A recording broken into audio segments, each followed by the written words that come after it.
Ooh. Do you want some water? Ooh. But do you Come want on, water? get your French on, girl. Ooh. Hello, my name is Rio Windcaller, and I am the producer and cider MC of this weekly podcast, where we speak with makers, cider enthusiasts, and folks within the cider trade from around the world. Hip, hip, hooray!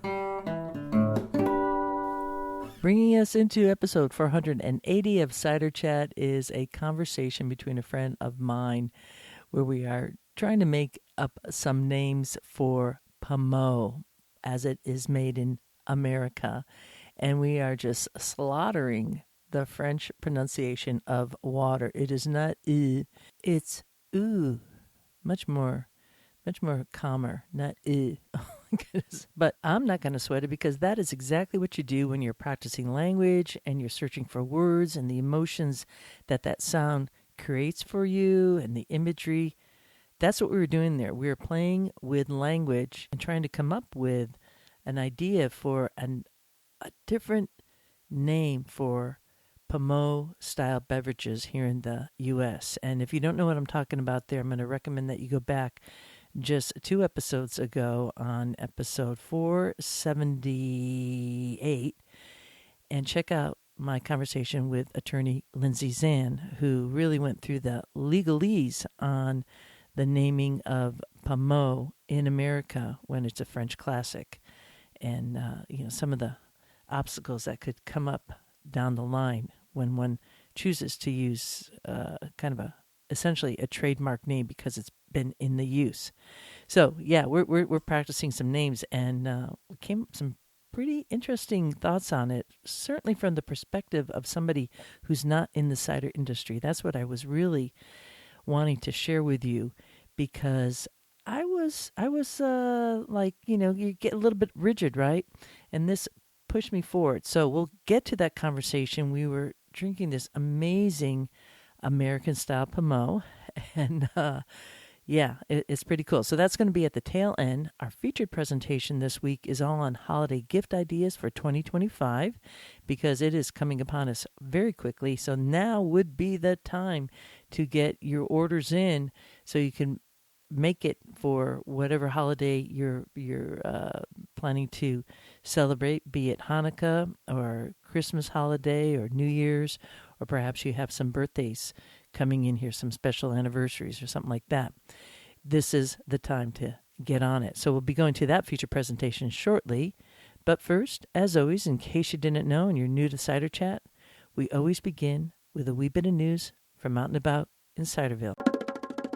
I'm absolutely delighted to say that we have a new patron at Cider Chat, and this patron happens to be part of the Michelin star restaurant up in Toronto called Edulis. And if you listen to episode 475 of Cider Chat, which was all on the National Perry Pear Center with 99 Pines, that'd be Phil Kester. He's a maker there.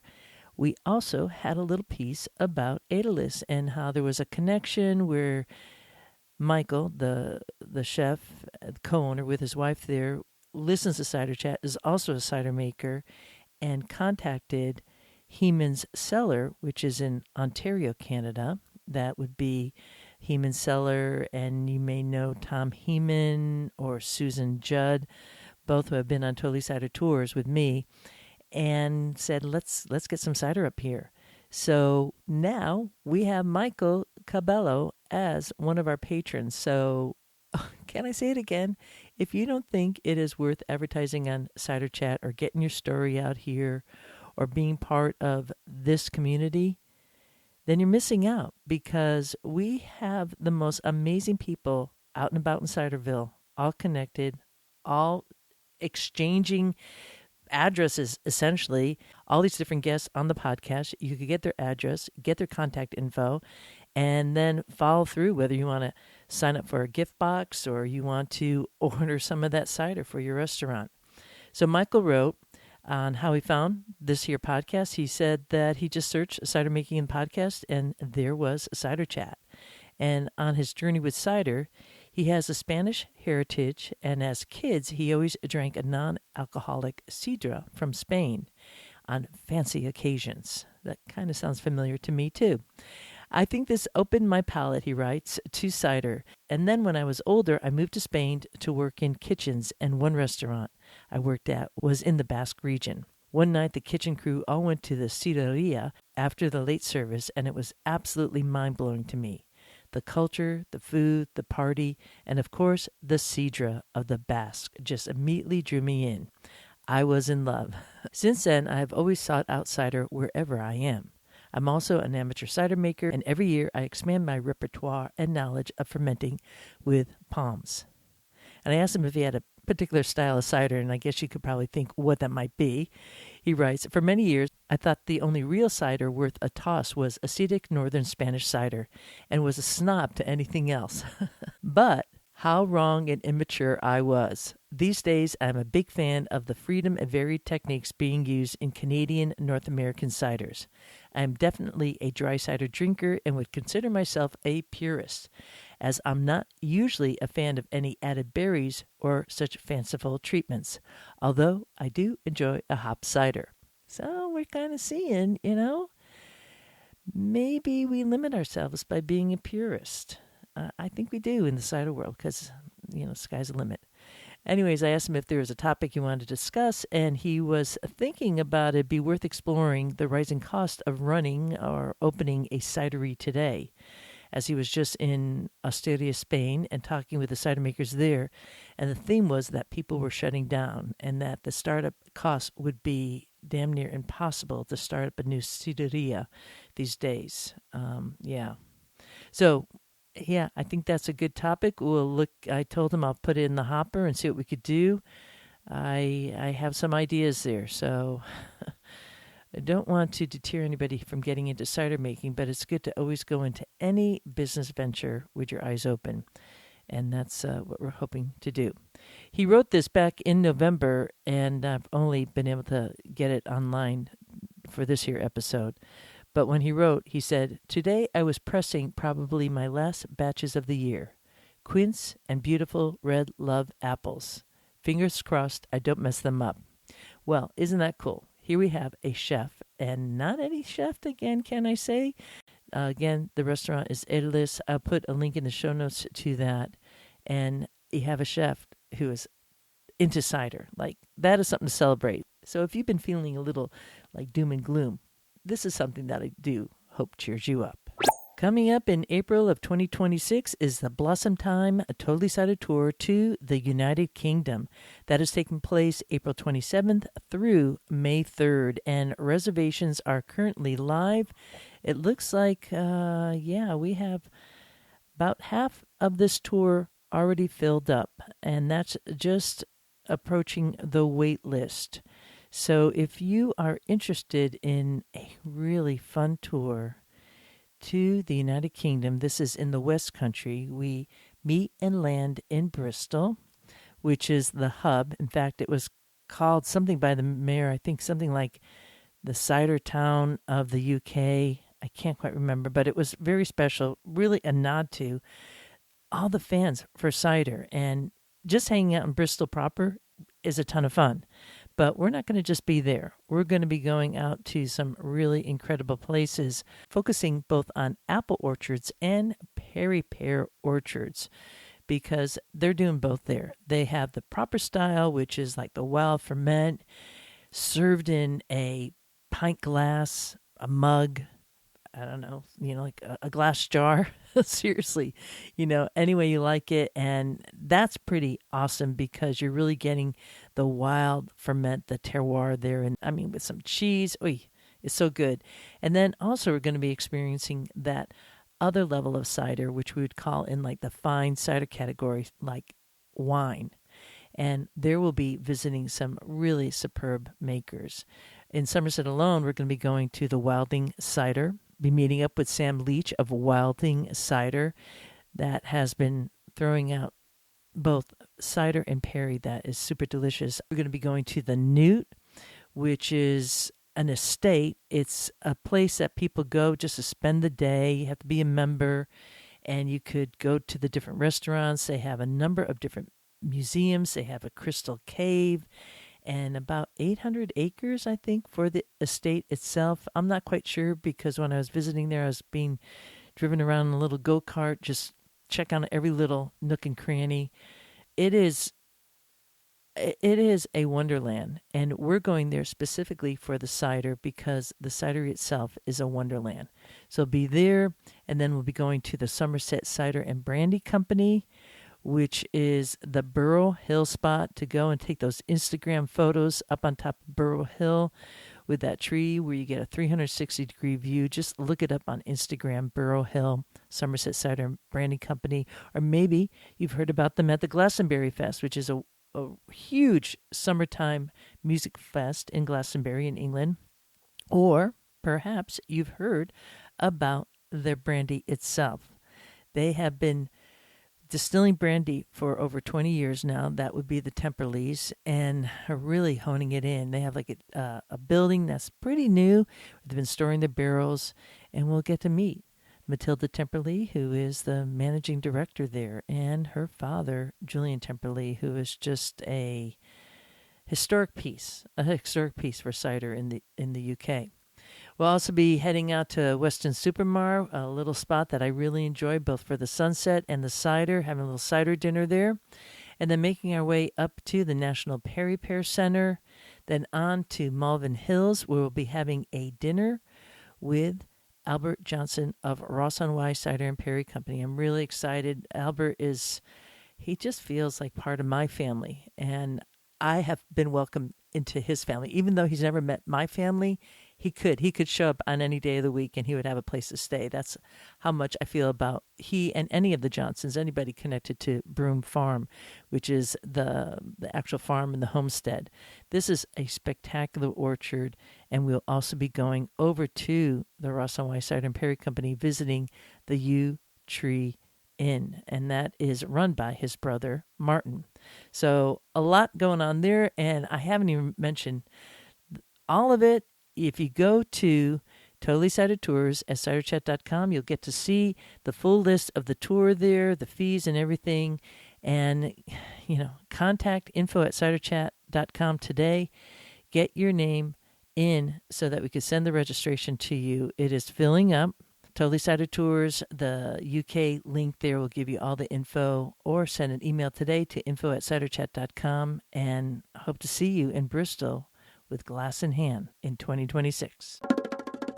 It's time now for our featured presentation, the 2025 Holiday Cider Gift Guide, which I kind of see as your annual cheat sheet for gifting cider with both confidence, joy, and absolutely zero stress. So if you're new here, welcome. And if you're a longtime listener, you're welcome too, because we're making this a little bit easy for you. No, seriously. This is a time to pour a glass and settle in, unless you are driving or riding your bike or roller skating or, focusing on something like bottling cider. Take care of your hands, be careful, and maybe hold the cider until you have time to really sit there. In the spirit of keeping cider going up, this episode is going to start with the gifts from our Cider Chat partners. These are the makers and businesses that are helping to support this podcast so that I can keep bringing cider stories to you each and every week. Let's start with one of the longest running supporters of Cider Chat on the Cider Going Up campaign page at ciderchat.com, and that would be the Ross Cider and Perry Company, which is based in Ross-on-Wye in Herefordshire in the United Kingdom. These folks are absolutely amazing. It's a community of people, with the center hub being the Johnson family.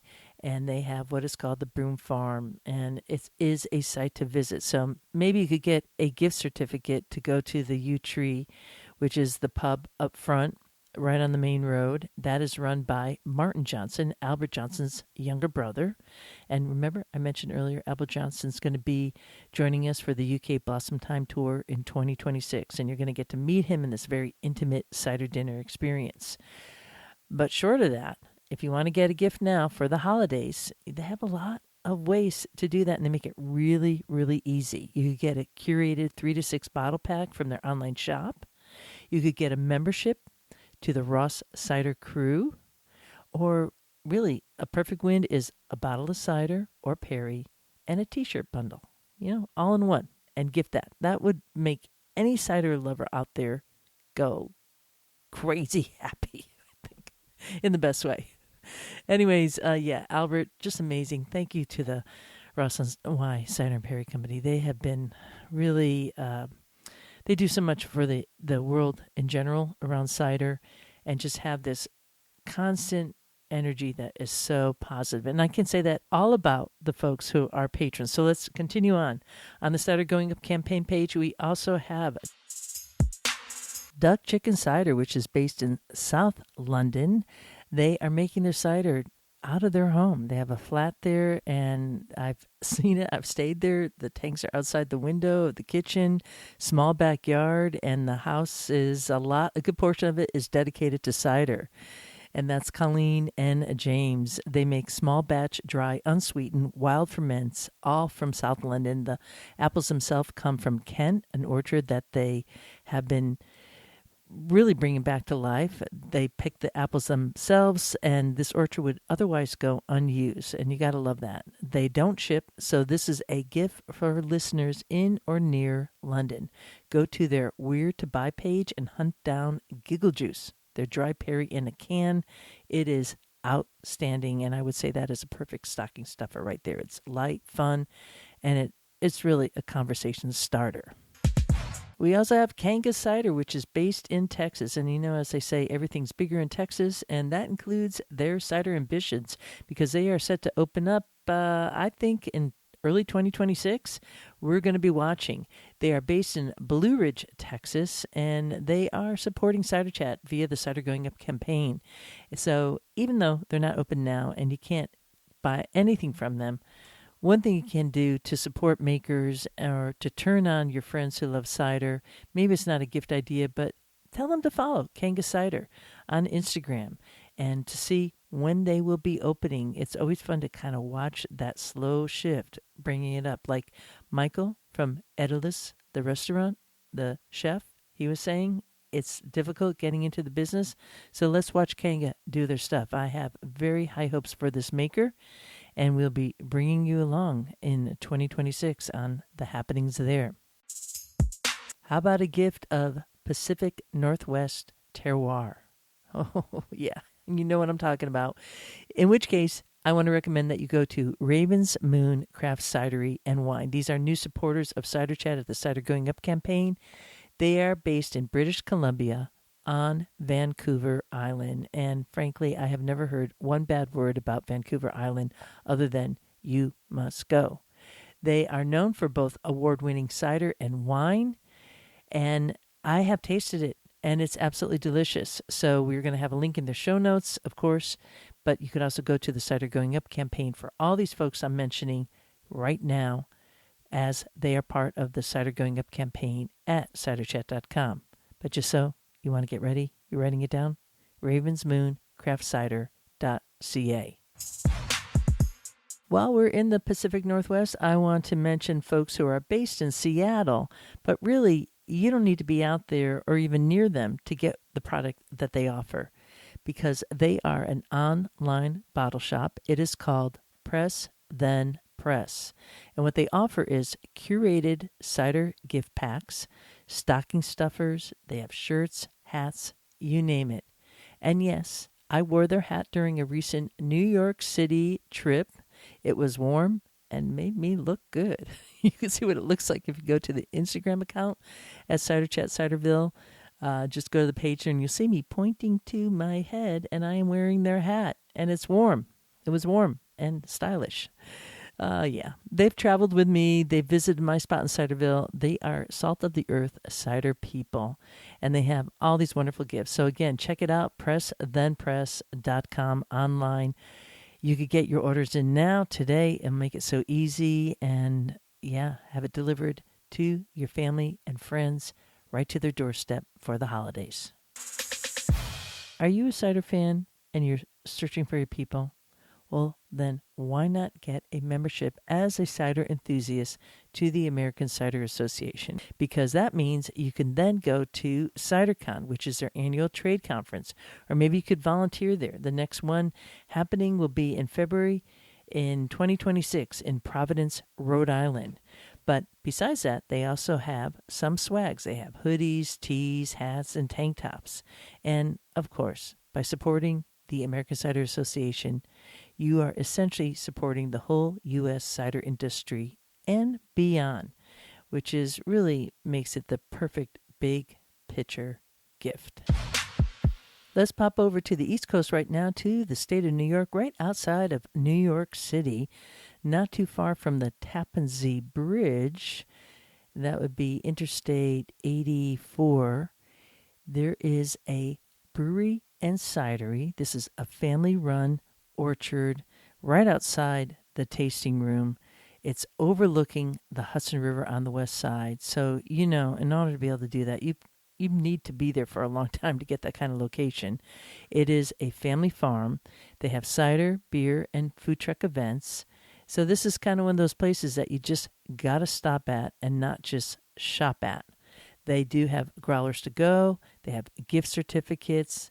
A great place to stop in during the holiday season if you want an outing. And there is a train stop in Milton proper. So you could set up a little ride share to get you over. Really, you could probably walk there. It's that close from the train station, but it might be a little blustery in December to do that. You never know. It could be quite warm. And between the train station and the cidery, there is some little stops. You could get some coffee, warm up there, and then head over. The tasting room is located in a very big old barn. And right outside are the orchards. So Milton, New York, Locust Grove Brewery and Cidery. Let's go north to Canada, to Ontario. And really, it's kind of like almost over the border, it feels like. And that would be London, Ontario. You're going to Heman's Cellar. And folks might know it as just Heman's because it is a family-run operation. They have a nursery kind of grocery store setup, plant-based kind of experience.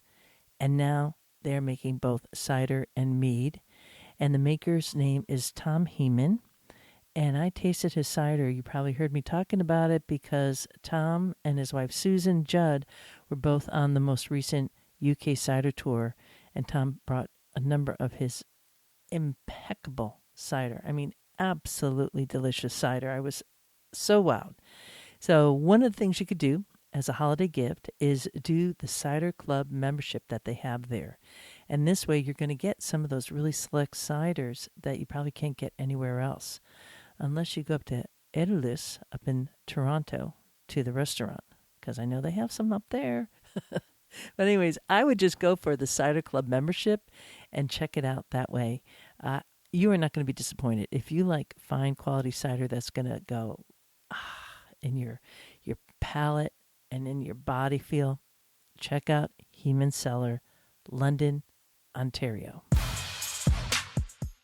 This maker is someone that everybody wants to be able to get his product. We always hear about him making the circuit on all the different speaker panels far and wide. But it really comes down to what's in the glass. And that's the reason why we always visit Oliver Cider and Perry on every UK tour. In fact, it'll be one of our key stops on the upcoming 2026 Blossom Time tour, where we will be having lunch in the cidery, or maybe it'll be outside if it's a beautiful day, right? Fantastic buffet lunch.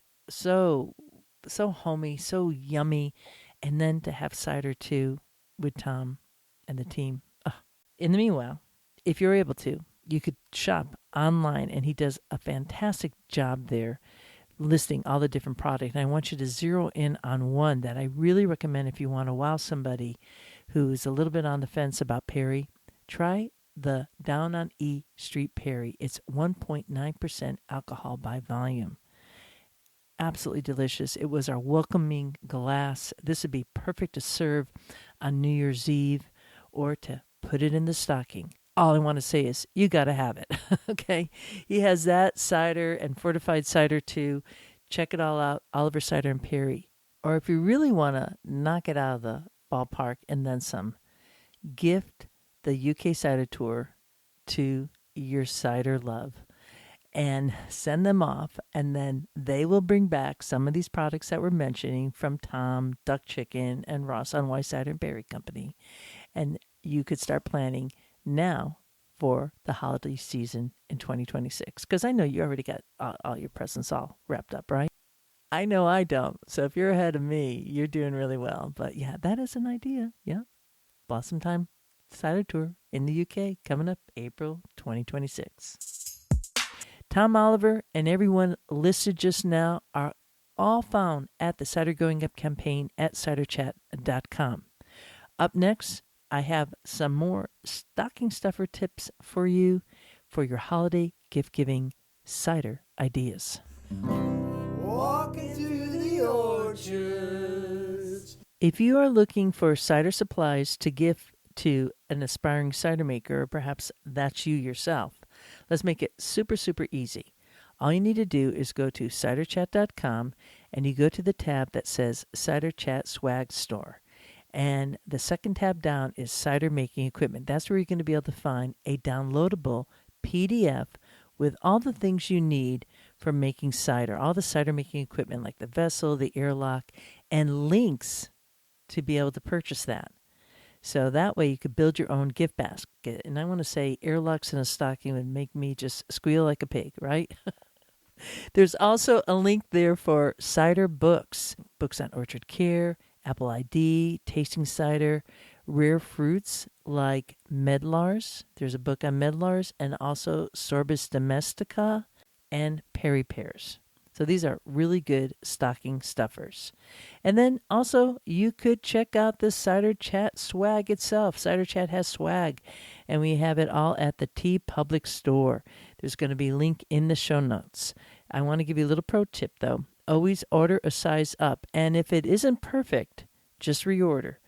TeePublic is super great about replacements. You deserve it. Check it all out. Cider Chat swag, cider equipment, and cider books. All found at ciderchat.com.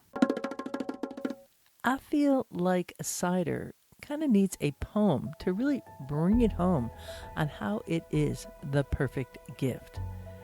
Here we go. Cider brings a place, a person, an orchard, a story, a moment of discovery, all wrapped in a glass. It's shareable, it's local or global, and belongs beside every dish. Perfect. Thank you, Midlars. Quite good, Rhea. I think you could have added something about Perry, though. You do have a point, Perry Pear, but look, you helped me write the poem, and I already mentioned Perry a number of times in this episode. Right. Shall we move on? Yes, Mr. Quince, let's. I think we have one more mention, and then we're going to be going to that fun little audio piece there about finding the perfect name for Pommeau, as made in the U.S. I guess we all know some friends who have everything. They have all the cider gifts imaginable in the world, all the equipment and a bounty of cider just waiting to be enjoyed. So in that case, I want to recommend to give them something that truly matters to the greater cider world and to this podcast, and that is make a donation to ciderchat.com. It helps fund weekly episodes, equipment, editing, and research. There's a donate button right there. Or you can become a patron at the Cider Chat Patreon page. There you could choose your own tier that fits your budget. And by doing that, you're helping to keep this podcast on the air now in its 10th year and still trying to meet a level that I've been searching since 2015. So yeah, today just search for Cider Chat and Patreon. That's spelled Patreon. If you are a really engaged listener and you've already been to the Cider Going Up campaign page at ciderchat.com, you may have noticed that in this episode, I have not yet mentioned one of the cideries there, and that would be Bent Ladder, which is based in Ohio, because I'm saving it for now, baby. I'll tell you.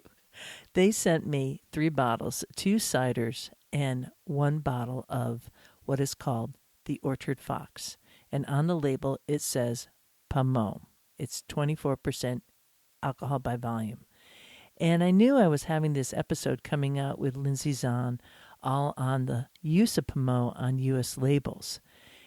And I kind of like opened the bottle knowing what it tastes like in France, saying, oh, is this going to be another bottle that says it's Pommeau, but it's not really hitting all the boxes? And let me tell you, it hit the boxes and then some. And I don't say that lightly. In fact, anybody who was in Chicago last February for CiderCon there with me, and we were doing kind of a late night tasting of all the different Pommeaus, and just noting that it's kind of taking you along, and then it just kind of tips in a different direction. It's not finishing, or it's saying it's a Pommeau, but essentially it's a fortified cider. And there's a big difference. Fortified cider is cider with distilled spirits added. Pommeau is fresh pressed apple juice with apple brandy. And there's many different ways to age it. And there's a certain criteria in France. So I was hesitant. I had already released that episode, and I was like, okay, well, the episode's out. Let's see. This bottle's just staring at me, this big, beautiful bottle. And I cracked it, and first it hits you with the aroma coming off the glass. And then you taste it, and in my mind, I'm thinking, okay, it's going. Is it going to bring me there? Am I going to go in that direction I really want? And then it actually does. It takes you right in that direction that you want to go to, all the way from beginning to the finish. Absolutely outstanding.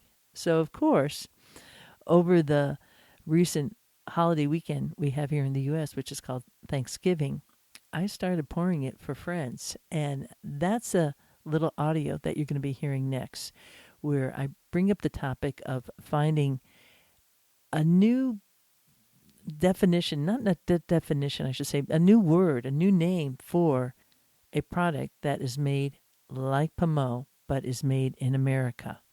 What do we call it? My friend here, I will mention once again, is not in the cider community. Let's listen to it, and then I'll do a little recap at the end on some of the things that she mentioned that I think is kind of interesting to consider. So let's go to it and have a bit of fun. Cheers. Mm-hmm. Very nice walk. Fantastic. And I think finishing this with the Orchard Fox oh my God, it smells incredible. Yeah. Oh my God, yum. Isn't that great? That's incredible. Isn't that delicious? It's super good. I think this is one of the most beautiful examples of this Pommeau style where you're mixing fresh pressed apple juice with a brandy. I think it's like 24% ABV, so it's rather high, but it's smooth. It just brings you all the way. Like, it doesn't disappoint from the start to the finish.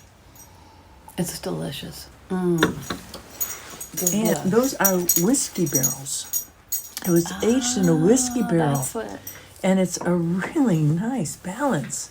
Just a dab. Is this their like signature This is product, or do they brand have... new. Like, Oh. so I'm wondering, what would we call this? You know, what other word besides Pommeau? Like some kind of sexy word, because people love saying Pommeau. So you need a word. So Pommeau is Pommeau. literally the ingredients are fresh pressed apple juice. yep, And apple brandy. and aged in a particular kind Correct. of, Yeah. like P-O-double-M. like apple water. No, eau de vie is like, you know, like water of life or something like that. Yeah, water. Yeah. So, but it's eau de like apple vie water. is like, you know, distilled. It's distilled. Okay. So if you want a glass of eau, it's water. Ew. Eau. Do you want some water? Ew. Eau. Eau. Eau. But do you Come want on, get your water? French on, Eau. girl. Ew. Eau. Ew. You know, what would be a different word for it if not Pommeau? Brandy apple. Brandy apple. But That's it's not. That's the version for co-eds. Like that version would sell to co-ed. Oh my God, Really? it's not a candy apple, it's a brandy apple. That's true. And then something for mature voices. Mature voices. So brandy apple for co-eds. I'm serious. Really? Well, like, say more about that. You don't think that's a good one? I'm open to it. I just want to hear your first sit on it because It's the brandy literally is there. I remember drinking brandy in my late teens, early 20s. We'd be like, what would be like blueberry brandy or something. It just felt so yes, so like suave. blackberry brandy and ginger brandy we used to drink. Yeah, you just drink it straight up in the cold night. Yeah, So brandy apple for the co-eds. Yeah. I like it. and then for older, more sophisticated people. Not So necessarily it's called, French. what's it called? Pommeau in Pommeau. French. Yeah, it's French. So Something equally sexy, something that rolls off your tongue. And, does it have to be the word? It could be, I think it has to be somehow associated with it. Apple isn't as sexy in the English language. no, I would keep poem, Pomme. but maybe it should be the second. A lot of people have been working with pomme on their labels. Pom and Pommeau and, playing with that. It should be 2 syllables. De poem. De pomme. De pomme. De pomme. I like De le de pomme of the apple. pomme. De le pomme. But you're making it be French. See, it has to be American. Got you. I don't want to like say. Then of the apple is one. Of the wait. Suddenly our language sounds just so. Like, I know, that's why. like de le Connecticut. I'm from Connecticut. Doesn't de la pomme sound better? Of the apple? That's what I'm thinking. It has to be a word outside of apple. Something of that it expresses within you. Okay, that's But good. champagne. Champagne is like a made-up word. Let me just interject here that champagne is not exactly a made-up word. It's more of a word that evolved into its status where it is today. The word champagne comes from the Champagne region of France, and anything traditionally made there, especially sparkling wine, using the method champenois, eventually took on the name of the region. It isn't a word that's really related initially to a liquid. It was more geographical. Now, I like that they call this orchard fox. The orchard fox. Fruit, of the fall fruit. Or the fall fruit. Of fall fruit. It has to be on the label, like, Kentucky bourbon. One of the things that Lindsay, who was the attorney, she said... Wait, of fall fruit. Of fall fruit. Doesn't strike you. It doesn't sound like a spirit name. Okay. I like that they called it the orchard fox, and below it, It's a person. they are screeching. No, and that is an actual bird of prey. Let's just enjoy it from the distance. You and me. They've been following us the whole time. Yeah, this is just, fuck, I could drink that whole bottle. It's really good. So, brandy apple for the co-eds, and... You do that candy apple color in the advertising Oh, use that kind of color, yeah. because it's a brandy Boy, apple. wouldn't this be an elegant drink if you were a co to be drinking? And you would sell this by the bucket load. But it'd be good to come up with one for the other crowd. You could sell the sweeter ones, because you can make this much sweeter for that style brandy apple. You could just have the grown-up one be of the fruit brandy apple. And it just a different marketing of brandy apple. Of the fruit. I think we need a name that's kind of poppy like champagne. What they called, the Showerings called their perry, which was, a pear fermented bubbly drink. Baby sham. So baby, With me, like a stay. short of baby champagne, right? Baby sham. Yeah. So, Smart. and then their logo was a deer. It had nothing to do for pears in that case. It's just the cutest goddamn thing you could see, So what would be something that's very Americana, that in some ways has been taken from us, and we could kind of go back to it again. The orchard fox. So I like that they put underneath it Pommeau. I actually like that. I think if they said American style Pommeau, that would mean more, because That's actually really American style Pommeau is the way to go. I think so. It's just articulating what it is, and it's not pretending anything. And each cidery maybe gets their own name for their Pommeau. Here it's the Orchard Fox, and somewhere else, Squealing Pig. I don't know, whatever. American style Pommeau. It reminds me when I was trying to find the name for my book, Leading Chaos, when it was being translated into Dutch. And they're trying every kind of, they're all around it. And finally, I was like, just keep it Leading Chaos. Yeah. You can't translate that. There's no translation. Yeah. But you kind of put it on a regionality thing, and you say American style. Like Pommeau is a style. Yeah. And they have a right, in a way, to claim it as a French thing.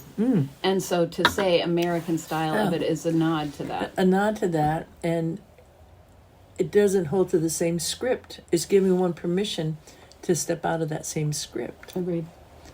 Not Both are bad. good. The American style Pommeau. Or you could still come up with a zinger of a one-word name and then have that under it. So you'd have Champagne, an American-styled Pommeau. Like you have a name, a one-word name, and then that. Well, each cidery has the name for their own particular rendition. Okay. That's what I'm saying. Over at your I didn't house, get that, yep. Lydia, you're calling it, Tomato Lane, Pommeau, American style Pommeau. I call it of the fruit, and I don't know why everybody doesn't, but it's of the fall fruit. De le fruit de l'automne. And it's a huge bottle. A lot of times Pommeau comes in a small bottle. This is a huge mother of all bottles. It looks like it's bigger than a 750 mil. Almost a gallon. All right, let's do a little recap. And first I want to say I'm so happy I was able to catch the owl in the background screeching there. It was absolutely beautiful and kind of unexpected bonus. But going back to the viewpoint of calling the product Brandy Apple for the co-ed group and using the marketing of that candy apple red on the bottle to really entice the co-eds. I thought that was actually a really brilliant idea, and therefore for that American style Pommeau, you could bring it into a couple different venues. One for the more sweet crowd, that young crowd who really enjoys that. And then, as she was saying, that mature audience, which I guess we were both part of, elevating it. And I'm not sure what the specific name is, but I do like the idea of what Bentlatter did, is calling it the Orchard Fox. And what I'd like to see underneath it is American style Pommeau, and that separates you and kind of starts declaring it. And frankly, I think the French might go along with it because it's a big nod to them. It helps them promote Pommeau in their territory and really makes it a general category overall. So let's say you have Pommeau being made in Canada, Canadian style Pommeau, American style Pommeau, UK style Pommeau, or England style Pommeau, or Wales style Pommeau, wherever you are, any country, you could kind of embrace that, and the category overall can continue to grow, because I do think, after tasting that Bentlatter, boy, there is a market looking exactly for that to just wow folks. I also poured that to another friend this past weekend, and she said it's like the apple is there and it's all cuddled up with a beautiful scarf. And that's what that bottle was really speaking to us. It's so elegant. So we have a couple of things here. One is some ideas as we're moving forward on the search for what to call Pommeau, other than Pommeau in the U.S. What do you do about that? Because I think that this is just a slow train moving, and eventually we want to be able to go downhill and have a gleeful ride and not be worrying about any kind of trademark, or intellectual property or anything at that level. Just be able to embrace it fully in all those different directions. And two, you got a great gift-giving idea. If they still have this product available at Bentlatter, check it out. I also hear that they also have a port too. Didn't get a bottle of that, but I bet it's equally good. The two brothers there, the whole family, they have an orchard-based store, kind of like Heman's does up in London, Ontario. They have it there in Ohio. And then next door is the Bent Ladder Cidery and Winery. And they have a spectacular orchard and a whole collection of apples from Kazakhstan. So Malus seversii versus what most of us have, which is Malus domestica. That is a cidery to follow. I've been saying this for a while. You want to keep on checking it out in, of all places, Ohio. And we'll be following up a little bit more on that. It's kind of a territory that got lost in the general cider story for the U.S. This amazing state with farmland, some up-and-coming cideries there already, and, of course, Bent Ladder. Ooh, that Orchard Fox. If you could get it, do it today. All the cideries mentioned here today can be found at the Cider Going Up campaign page at ciderchat.com. Also on the website, you're going to be able to find the links to all the cider books available for gifting or maybe gifting yourself, the PDF that you could download for all the cider making equipment, along with links for that equipment. So it makes it really handy and dandy to be able to make your holiday shopping, anniversary shopping, birthday shopping a breeze. And of course, there's also the tab for the Totally Cider Tours, and the next one going out will be this spring in April, Blossom Time Tour to the United Kingdom. It's all there and so much more, all at ciderchat.com. And with that, I leave you here. This is Ria Windcaller signing off for now. Looking forward to seeing you in Ciderville. Drink it like this. There is a reason why we do it like this. Yeehaw!